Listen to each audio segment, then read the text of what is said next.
Chers amis, bonjour.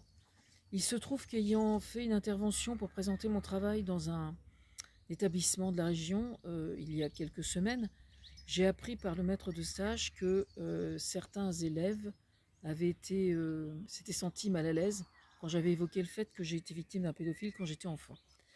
Donc je leur écris pour m'en excuser. Chers ados, je crois bien que c'est la première fois que je m'adresse à des élèves en écrivant à la main.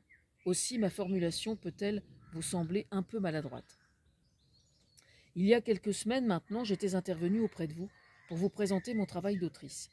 À cette occasion, quand j'ai révélé que j'avais été victime d'un pédophile enfant, alors que pour moi ça ne revêtait rien de particulièrement inconfortable psychologiquement, j'ai appris par votre maître de stage que certains d'entre vous ont ressenti un malaise.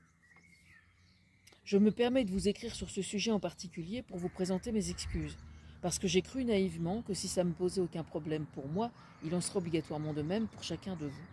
C'est pourquoi je m'en excuse. Petite parenthèse, on sait que sur une classe de 30 élèves, il y en a un ou deux qui connaissent ce genre de problème. Donc j'aurais dû y penser. C'est stupide, de ma part. À votre âge, à votre place, pour tout dire, à l'époque, je ne sais absolument pas si devant une intervenante qui aurait fait une telle révélation, comment moi j'aurais réagi. Peut-être comme vous. Aujourd'hui, grâce à Internet, il faut le reconnaître, la pédophilie et l'inceste sont mieux connus et donc moins tabous. Ce qui n'était pas le cas quand j'avais votre âge, moi. Je suis née en 61.